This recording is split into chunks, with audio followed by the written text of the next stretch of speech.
Hello students, I am Rishabh, welcoming you all in my YouTube channel. So please like, share and subscribe and never forget to hit the bell icon for further and latest updates. Now let's begin. Today we are starting our first chapter of chemistry class 10, that is periodic properties and its variation. इस chapter के कुछ content हैं जैसे कि पहला need of classification of element, modern periodic table, periodic properties, variation and factor affecting it and example. हमारा पहला topic है नीड ऑफ क्लासिफिकेशन। जितने भी एलिमेंट आज तक फाउंड हुए हैं उन सबको एक सिस्टमैटिक वे में स्टडी करने के लिए क्लासिफिकेशन का यूज किया गया है। अलग अलग एलिमेंट्स की प्रॉपर्टीज के बेसिस पे उन एलिमेंट्स को अलग अलग ब्लॉक्स में अरेंज किया गया है। उन एलिमेंट्स को सिस्टमैटिक वे में अरेंज करने के लिए अलग अलग साइंटिस्ट अलग अलग टाइम पीरियड में आए हैं। जैसे कि सबसे पहले एंशियंट ग्रीक थे और उसके बाद एंटोनी लिवोजियर थे, फिर डॉबर्नियर ट्राइड का लॉ आया, फिर न्यूलैंड्स लॉ ऑफ ऑक्टेव आया, फिर लोथर मियर्स के एटॉमिक वॉल्यूम करवाया, फिर मेंडलीव पीरियोडिक टेबल आया और उसके बाद मोजले पीरियोडिक टेबल जिसको हम लोग मॉडर्न पीरियोडिक टेबल के नाम से भी जानते हैं। ये डिस्कवरीज कुछ मेन डिस्कवरीज में से एक है जिनके बारे में हम लोग एक एक करके पढ़ेंगे। सबसे पहले एंशियंट ग्रीक आए। उन्होंने बताया कि जितने भी मैटर हैं इस अर्थ पर वो सब खाली 4 एलिमेंट्स से मिलकर ही बने हैं जिनका नाम है अर्थ, फायर, एयर एंड वाटर। उसके बाद एंटोनी लिवोजियर आए। एंटोनी लिवोजियर ने एक लिस्ट बनाई 33 एलिमेंट्स की जिनको उन्होंने फर्दर 5 क्लासेस में डिवाइड किया। उन क्लासेस का नाम है पहला हीट एंड लाइट, फिर 6 नॉन मेटल, फिर 3 gases oxygen, nitrogen and hydrogen, फिर 17 metals and 5 earth metals. But जब फर्दर डिस्कवरीज हुई तो इनके क्लासिफिकेशन को भी रिजेक्ट कर दिया गया। फिर डॉबर्नियर्स ने अपना ट्रायड लॉ दिया।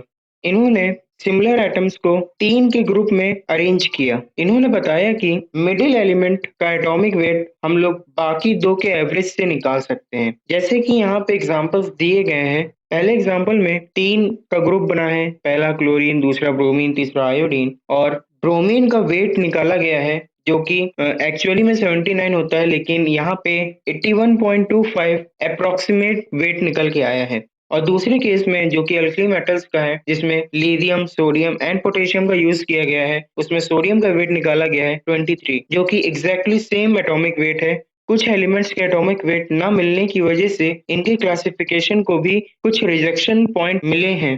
पहला पॉइंट, इन्होंने डिसिमिलर एलिमेंट्स को एक ही ग्रुप में अरेंज किया है, और दूसरा पॉइंट, बहुत सारे ऐसे एलिमेंट थे जो कि एक ही ग्रुप में अरेंज नहीं हो पाए। अरेंज किए भी जाते तो उनका एटॉमिक वेट डिफरेंट निकल रहा था जिसकी वजह से इनकी थ्योरी को भी रिजेक्ट कर दिया गया। उसके बाद न्यूलैंड्स ने अपना लॉ ऑफ ऑक्टेव दिया जिसमें उन्होंने एलिमेंट्स को एक ऐसे इंक्रीजिंग एटॉमिक मासेस के ऑर्डर में लगाया जिसके हर एक एर्थ एलिमेंट की प्रॉपर्टी उसके फर्स्ट एलिमेंट से मैच हो रही थी। जिस तरीके से म्यूजिक का ऑक्टेव नोट होता है सा रे गा मा पा धा नी सा, उसी तरीके से न्यूलैंड्स ने भी एक अपना ऑक्टेव टेबल बनाई जैसे कि lithium, beryllium, boron, carbon, nitrogen, oxygen, fluorine and sodium, जिसमें से सोडियम एर्थ एलिमेंट है और लिथियम फर्स्ट एलिमेंट है, जिसमें से सोडियम की कुछ प्रॉपर्टी लिथियम के कुछ प्रॉपर्टीज से मैच हो रही थी, लेकिन उन्होंने इन प्रॉपर्टीज के मैच होने का स्पेसिफिक रीजन नहीं बताया। इनके भी कुछ रिजेक्शन पॉइंट निकल के आए जैसे कि ये कैल्शियम के आगे नहीं बढ़ पाए और कुछ एलिमेंट्स को ये अपनी टेबल के अंदर इंक्लूड भी नहीं कर पाए, और इन्होंने ट्रांजिशनल एलिमेंट को रिकॉग्नाइज भी नहीं किया।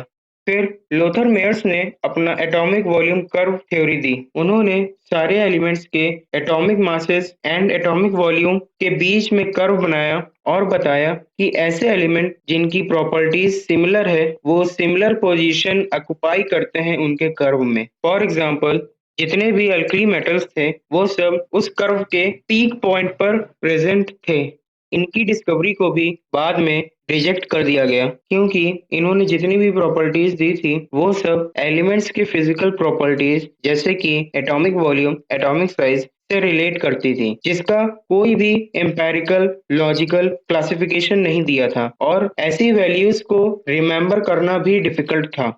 फिर उसके बाद डामित्री मेंडलीफ आए। डामित्री मेंडलीफ ने सारे एलिमेंट्स को उनके एटॉमिक मास के अकॉर्डिंग अरेंज किया और एक अपना खुद का पीरियोडिक लॉ पहली बार बनाया। उन्होंने उस लॉ में बताया कि एलिमेंट्स के फिजिकल एंड केमिकल प्रॉपर्टीज उनके एटॉमिक वेट के पीरियोडिक फंक्शंस होते हैं, और फर्दर इसी लॉ पर उन्होंने अपनी खुद की पीरियोडिक टेबल भी बनाई। उनकी पीरियोडिक टेबल भी इस प्रेजेंटेशन में इंक्लूडेड है।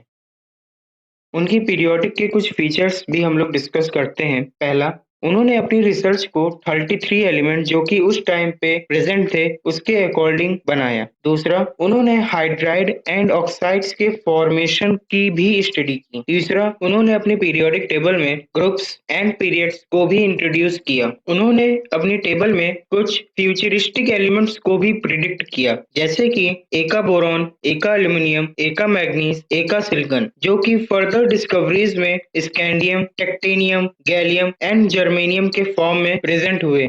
लेकिन इनकी पीरियोडिक टेबल में भी कुछ खामियां निकली, जिसकी वजह से इनकी पीरियोडिक टेबल को भी रिजेक्ट कर दिया गया। जैसे कि पोजीशन ऑफ हाइड्रोजन। जैसा कि हम सब जानते हैं कि हाइड्रोजन अल्कली और हैलोजेनिक प्रॉपर्टी को पजेस करता है, जिसकी वजह से वो हाइड्रोजन को अपनी टेबल में सही पोजीशन पे प्लेस नहीं कर पाए। दूसरा, पोजीशन ऑफ आइसोटोप। जैसा कि हम सब जानते हैं आइसोटोप्स का मास डिफरेंट होता है, जिसकी वजह से वो अपनी पीरियोडिक टेबल में इनको भी ब्लॉक्स में अरेंज नहीं कर पाए। तीसरा, एनएमएलएस पेयर ऑफ एलिमेंट्स, जिसमें जिन एलिमेंट्स का वेट ज्यादा था वो कुछ एलिमेंट्स के आगे प्लेस कर दिए गए। फॉर एग्जांपल, आर्गन और कोबाल्ट का वेट पोटेशियम एंड निकल से ज्यादा होता है, लेकिन उनकी पीरियोडिक टेबल में उन्होंने आर्गन एंड कोबाल्ट को पोटेशियम एंड निकल के आगे रख दिया, और जो एलिमेंट सिमिलर थे उनको अलग ग्रुप में रख दिया, और जो डिसिमिलर थे उनको एक ही ग्रुप में रख दिया।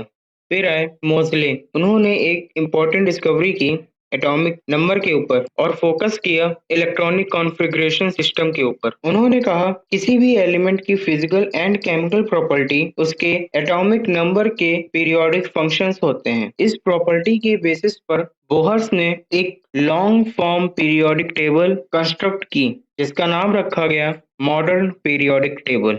उन्होंने उस पीरियोडिक टेबल में एलिमेंट्स को increasing order of their atomic number के अकॉर्डिंग प्लेस किया, जिसमें उन्होंने 7 हॉरिजॉन्टल रोज बनाई जिनका नाम पीरियड रखा, और 18 वर्टिकल कॉलम बनाए जिनका नाम ग्रुप रखा। और एलिमेंट्स के फीचर के अकॉर्डिंग उन्होंने 3 ग्रुप बनाए, reactive metal, transition element and non metals, जिसकी वजह से सेम ग्रुप के एलिमेंट की प्रॉपर्टीज सेम है।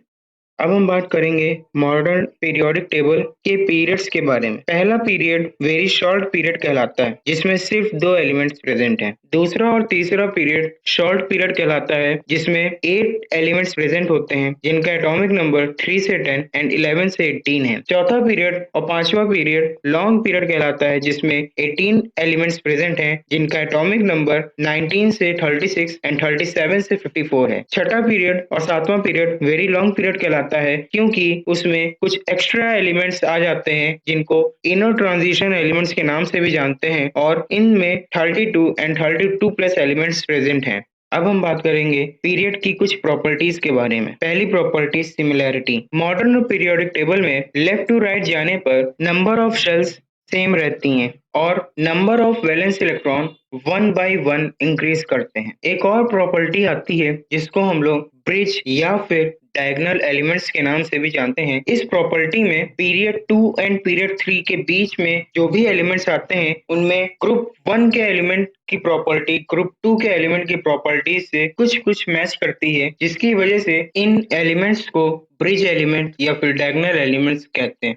अब हम बात करते हैं मॉडर्न पीरियोडिक टेबल में ग्रुप्स के बारे में। पहले ग्रुप का नाम अल्कली मेटल्स कहलाता है, दूसरे ग्रुप का नाम अल्कलाइन अर्थ मेटल कहलाता है, और इन दोनों ग्रुप को मिला के रिप्रेजेंटेटिव एलिमेंट्स कहते हैं। फिर थर्ड ग्रुप से 12th ग्रुप तक transition and inner transition elements कहलाते हैं, क्योंकि इनके बीच में लेंथीनाइट सीरीज एंड एक्टिनाइट सीरीज भी आती हैं। फिर 13th ग्रुप से लेके 16th ग्रुप तक पोस्ट ट्रांजिशन एलिमेंट्स कहलाते हैं, क्योंकि इनकी हर एक फैमिली होती है, जैसे कि boron family, carbon family, nitrogen family and oxygen family. Nitrogen family को निक्टोजन फैमिली भी कहते हैं, क्योंकि ये choking and stiffness property possess करती है, एंड ऑक्सीजन फैमिली को कैल्कोजेन फैमिली कहते हैं क्योंकि ये और फॉर्मर होते हैं। फिर 17th ग्रुप को हेलोजन ग्रुप कहते हैं क्योंकि ये सॉल्ट फॉर्मर होते हैं और 18th ग्रुप को नोबल गैसेस या फिर इनर्ट गैसेस के नाम से भी जानते हैं। एक बात याद रखिएगा, इन ग्रुप्स के नंबर आईयूपीएसी के अकॉर्डिंग हैं। आईयूपीएसी का फुल फॉर्म होता है international union of pure and applied chemistry. अब हम बात करेंगे ग्रुप्स के कुछ प्रॉपर्टीज के बारे में। पहला, सिमिलैरिटी। जब हम लोग टॉप टू बॉटम किसी भी ग्रुप में जाते हैं तो वहां पे वैलेंस इलेक्ट्रॉन जो कि आउटर मोस्ट शेल में प्रेजेंट होते हैं वो हमेशा सेम रहते हैं एंड केमिकल प्रॉपर्टी भी उन एलिमेंट्स की सेम होती है, बस नंबर ऑफ शेल्स इंक्रीज करते हैं 1 by 1। अब आपके सामने मॉडर्न पीरियोडिक टेबल है। इस मॉडर्न पीरियोडिक टेबल को आप पॉज करके देख सकते हैं। अब हम बात करते हैं अपने न्यू टॉपिक पीरियोडिसिटी के बारे में। पीरियोडिसिटी एलिमेंट्स की ऐसी कैरेक्टरिस्टिक्स प्रॉपर्टीज होती हैं जो एक सर्टेन इंटरवल ऑफ टाइम के बाद रिपीट करती हैं जब एलिमेंट्स को उनके इंक्रीजिंग ऑर्डर के अकॉर्डिंग अरेंज किया जाता है। ऐसा क्यों होता है, आइए जानते हैं। जब कभी भी एटॉमिक नंबर इंक्रीजिंग ऑर्डर में लगाया जाता है तो number of electrons and arrangement of electron अपने वैलेंस सेल इलेक्ट्रॉनिक कॉन्फ़िगरेशन में रीअपियर होते हैं, जिसकी वजह से पीरियोडिक प्रॉपर्टीज भी रिपीट होती हैं। आइए देखते हैं कुछ पीरियोडिक प्रॉपर्टीज। पहली, एटॉमिक रेडियाई, फिर आयनाइजेशन पोटेंशियल, फिर इलेक्ट्रॉन एफिनिटी, फिर इलेक्ट्रोनेगेटिविटी, फिर metallic and non metallic character. अब हम इन पीरियोडिक प्रॉपर्टीज को थोड़ा डिटेल में पढ़ेंगे। सबसे पहला, एटॉमिक रेडियस। किसी भी सर्कल में आप रेडियस के बारे में तो जानते ही होंगे। सेंटर से उसके सरकमफ्रेंस तक की डिस्टेंस को रेडियस कहते हैं। उसी तरीके अगर हम एटॉमिक रेडियस की बात करें तो न्यूक्लियस के सेंटर से आउटर मोस्ट वैलेंस सेल तक जो भी डिस्टेंस होती है उसे हम एटॉमिक रेडियस बोलते हैं। एटॉमिक रेडियस की यूनिट एंगस्ट्रॉम होती है। अब हम देखते हैं एटॉमिक रेडियस को कौन से फैक्टर अफेक्ट करते हैं। पहला, नंबर ऑफ शेल्स। जब नंबर ऑफ शेल्स इंक्रीज करती हैं तो एटॉमिक रेडियस भी इंक्रीज होता है क्योंकि न्यूक्लियस से वैलेंस सेल के बीच की डिस्टेंस बढ़ती है। दूसरा, न्यूक्लियर चार्ज। जब न्यूक्लियर चार्ज इंक्रीज करता है तब एटॉमिक साइज भी इंक्रीज करता है। जब किसी भी एटम में वैलेंस शेल में इलेक्ट्रॉन इंक्रीज करते हैं तो इन इलेक्ट्रॉन्स को उसी ऑर्बिट में रहने के लिए न्यूक्लियस अपनी ओर से एक अट्रैक्टिव फोर्स लगाता है जिसको इंटर न्यूक्लियर फोर्स कहते हैं। इस इंटर न्यूक्लियर फोर्स की वजह से जो भी इलेक्ट्रॉन्स होते हैं वो न्यूक्लियस की तरफ अट्रैक्ट होते हैं और एटॉमिक साइज डिक्रीज होता है। यहाँ पे न्यूक्लियस के अंदर जितने भी नंबर ऑफ प्रोटॉन प्रेजेंट होते हैं किसी भी एटम में उसे न्यूक्लियर चार्ज कहते हैं। आइए पढ़ते हैं जब पीरियड वाइज या ग्रुप वाइज बढ़ते हैं तो एटॉमिक साइज पर क्या इफेक्ट होता है। सबसे पहले, मूविंग अक्रॉस पीरियड। जब पीरियड वाइज बढ़ते हैं तो नंबर ऑफ शेल्स सेम रहती हैं जिसकी वजह से एटॉमिक साइज पे कोई इफेक्ट नहीं होता, लेकिन न्यूक्लियर चार्ज इंक्रीज कर जाता है क्योंकि नंबर ऑफ इलेक्ट्रॉन्स इंक्रीज करते हैं और नंबर ऑफ इलेक्ट्रॉन्स को अट्रैक्ट करने के लिए न्यूक्लियस अपने चार्ज को बढ़ाता है जिसकी वजह से एटॉमिक साइज डिक्रीज करता है। फिर मूविंग अक्रॉस ग्रुप। जब हम ग्रुप वाइज बढ़ते हैं तो नंबर ऑफ शेल्स इंक्रीज करती है जिसकी वजह से एटॉमिक साइज भी इंक्रीज होता है, लेकिन न्यूक्लियर चार्ज सेम रहता है और एटॉमिक साइज पर कोई इफेक्ट नहीं होता। नंबर ऑफ शेल्स इंक्रीज करने से जो डिस्टेंस होती है न्यूक्लियस से आउटर मोस्ट वैलेंस शेल तक वो इंक्रीज होती है जिसकी वजह से एटॉमिक रेडियस भी इंक्रीज करता है। अब आता है नेक्स्ट टॉपिक, आयनाइजेशन पोटेंशियल। जब कभी भी इलेक्ट्रॉन को रिमूव करने के लिए किसी भी आइसोलेटेड गैसियस एटम को मिनिमम अमाउंट ऑफ एनर्जी दी जाती है जिसकी वजह से वो इलेक्ट्रॉन उस एटम से रिमूव हो जाता है और वो एटम पॉजिटिवली चार्ज्ड कैटायन में कन्वर्ट होता है, तो ऐसे अमाउंट ऑफ एनर्जी को हम लोग आयनाइजेशन पोटेंशियल बोलते हैं। इसको 3 नाम से जाना जाता है, ionization potential, ionization enthalpy, ionization energy. इसकी यूनिट होती है इलेक्ट्रॉन वोल्ट। एक बात हमेशा याद रखिएगा, आयनाइजेशन पोटेंशियल डायरेक्टली प्रोपोर्शनल होता है एनर्जी रिक्वायर्ड के। मतलब जितनी ज्यादा एनर्जी हम लगाएंगे किसी भी एटम पर तो उतने ज्यादा ही इलेक्ट्रॉन्स निकलेंगे। मतलब जितने इलेक्ट्रॉन्स निकलेंगे उतनी ज्यादा आयनाइजेशन पोटेंशियल होगी उस एटम की।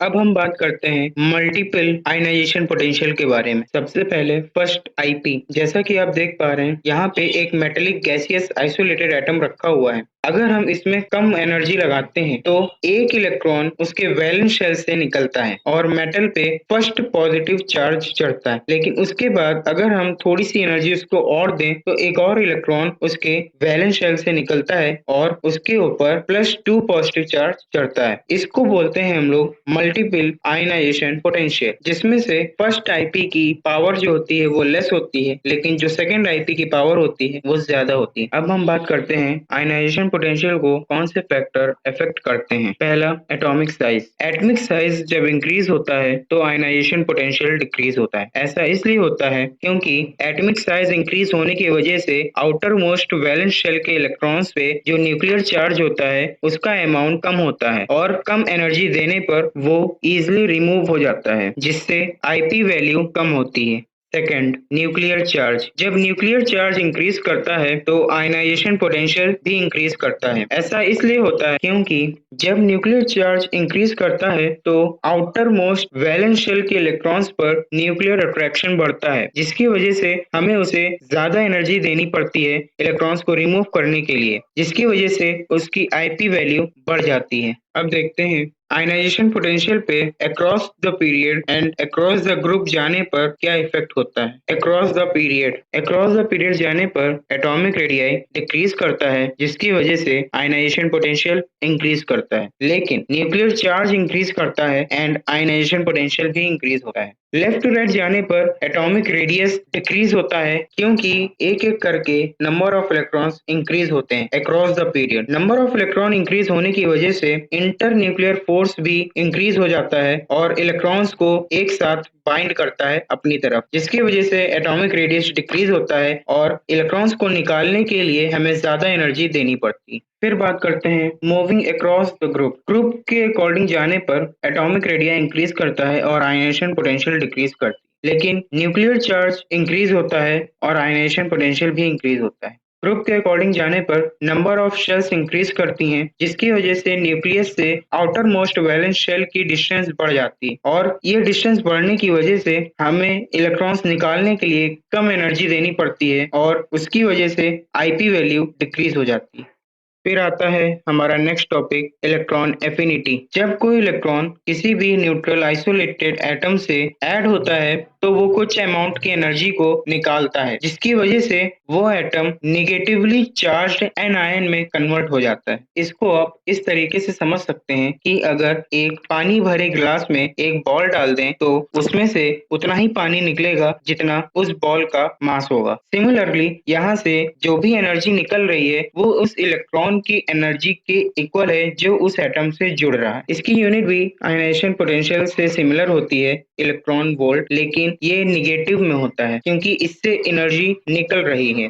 यहाँ पे एक चीज और आप नोट करिएगा कि इलेक्ट्रॉन एफिनिटी भी डायरेक्टली प्रोपोर्शनल होता है एनर्जी रिलीज्ड के। जितने ज्यादा इलेक्ट्रॉन किसी भी एटम से जुड़ते हैं उतनी ज्यादा एनर्जी रिलीज होती है और जितनी ज्यादा एनर्जी रिलीज होती है उतनी ज्यादा इलेक्ट्रॉन एफिनिटी होती है। जैसा कि आप देख पा रहे हैं यहाँ पे एक एक्स एलिमेंट है जिसमें इलेक्ट्रॉन आके जुड़ रहा है और जब इलेक्ट्रॉन उस एटम से जुड़ रहा है तो उस एटम से एनर्जी रिलीज हो रही है और वो एटम निगेटिवली चार्ज एनायन में कन्वर्ट हो रहा है। अब देखते हैं इलेक्ट्रॉन एफिनिटी को कौन से फैक्टर अफेक्ट करते हैं। पहला, atomic size. Atomic size increase होता है तो इलेक्ट्रॉन एफिनिटी डिक्रीज होती है क्योंकि अट्रैक्शन फोर्स न्यूक्लियस और इलेक्ट्रॉन्स के बीच में बढ़ जाती है। दूसरा, न्यूक्लियर चार्ज। न्यूक्लियर चार्ज जब इंक्रीज होता है तो इलेक्ट्रॉन एफिनिटी भी बढ़ जाती है क्योंकि इंटर न्यूक्लियर फोर्स बढ़ जाता है और इलेक्ट्रॉन्स को अपनी तरफ अट्रैक्ट करता है, जिससे न्यूली इलेक्ट्रॉन्स भी उस न्यूक्लियस की तरफ अट्रैक्ट हो जाते हैं। अब देखते हैं इलेक्ट्रॉन एफिनिटी में पीरियड वाइज और ग्रुप वाइज जाने पे क्या चेंजेस होते हैं। Moving across period. जब हम पीरियड की तरफ बढ़ते हैं तो एटॉमिक रेडियस डिक्रीज होता है और इलेक्ट्रॉन एफिनिटी बढ़ जाती है, लेकिन न्यूक्लियर चार्ज इंक्रीज होता है और इलेक्ट्रॉन एफिनिटी भी इंक्रीज होती है। ऐसा इसलिए होता है क्योंकि number of electron across the period एक एक करके बढ़ जाते हैं और न्यूक्लियर फोर्स भी बढ़ जाता है, जिससे इलेक्ट्रॉन्स को रिसीव करने की टेंडेंसी उस एटम में बढ़ जाती है और इलेक्ट्रॉन एफिनिटी भी इंक्रीज हो जाती है। फिर मूविंग अक्रॉस ग्रुप में जाने पे एटॉमिक रेडियस इंक्रीज होता है और इलेक्ट्रॉन एफिनिटी डिक्रीज होती है, लेकिन न्यूक्लियर चार्ज इंक्रीज होता है और इलेक्ट्रॉन एफिनिटी भी इंक्रीज होती है। अक्रॉस द ग्रुप जाने पर नंबर ऑफ शेल्स इंक्रीज हो जाते हैं, जिसकी वजह से distance from the nucleus and outer most orbit increase हो जाती है, जिसकी वजह से लेस एनर्जी रिलीज होती है किसी भी इलेक्ट्रॉन को ऐड करने में, जिससे उसकी इलेक्ट्रॉन एफिनिटी वैल्यू कम हो जाती है। अब हम बात करते हैं अपने नेक्स्ट टॉपिक इलेक्ट्रोनेगेटिविटी के बारे में। इलेक्ट्रोनेगेटिविटी किसी भी एटम की एक ऐसी टेंडेंसी होती है जिसकी वजह से वो किसी भी एटम के इलेक्ट्रॉन्स को अपनी तरफ अट्रैक्ट कर सकता है अगर वो उससे कंबाइंड होता है और कंपाउंड फॉर्मेशन करता है। तो इलेक्ट्रोनेगेटिविटी डायरेक्टली प्रोपोर्शनल होता है अट्रैक्टिव फोर्स के, मतलब जितनी ज्यादा अट्रैक्टिव फोर्स उस एटम में होगी उतने ज्यादा इलेक्ट्रॉन्स पेयर उसकी तरफ शिफ्ट होंगे। यहाँ पे कुछ फर्दर एलिमेंट्स दिए गए हैं जिनकी En वैल्यू दी गई है।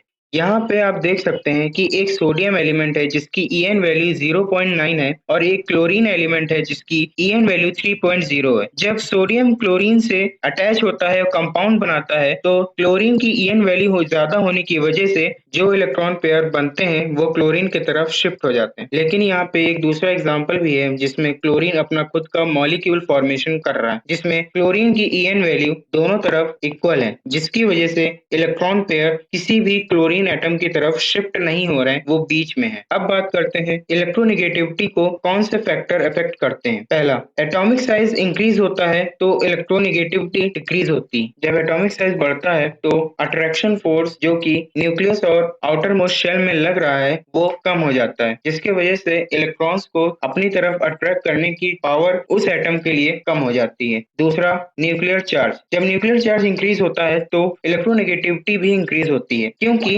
इलेक्ट्रॉन को अट्रैक्ट करने की पावर भी उस एटम के लिए बढ़ जाती है। अब देखते हैं इलेक्ट्रोनेगेटिविटी में moving across the period and group क्या इफेक्ट होता है। सबसे पहले मूविंग अक्रॉस द पीरियड। जब हम पीरियड वाइज बढ़ते हैं तो एटॉमिक रेडियस डिक्रीज होता है और इलेक्ट्रोनेगेटिविटी इंक्रीज हो जाती है, जबकि न्यूक्लियर चार्ज इंक्रीज होता है और इलेक्ट्रोनेगेटिविटी भी इंक्रीज होती है। ऐसा इसलिए होता है क्योंकि जब एटॉमिक रेडियस डिक्रीज होता है तो न्यूक्लियस से अट्रैक्टिव फोर्स बढ़ जाती है आउटर मोस्ट इलेक्ट्रॉन्स के लिए, और जो भी इलेक्ट्रॉन पेयर उससे जुड़ता है वो उसको अपनी तरफ अट्रैक्ट करता है और इलेक्ट्रॉन पेयर उसकी तरफ अट्रैक्ट हो जाता है। फिर जब ग्रुप की तरफ हम लोग बढ़ते हैं तो एटॉमिक रेडियाई इंक्रीज होता है और इलेक्ट्रोनेगेटिविटी डिक्रीज होती है, लेकिन न्यूक्लियर चार्ज इंक्रीज होता है और इलेक्ट्रोनेगेटिविटी इंक्रीज होती है। ऐसा इसलिए होता है क्योंकि नंबर ऑफ शेल्स इंक्रीज होते हैं, जिसकी वजह से distance from the nucleus increase हो जाती है और less attraction force outer most electron तक पहुंचती है, जिसकी वजह से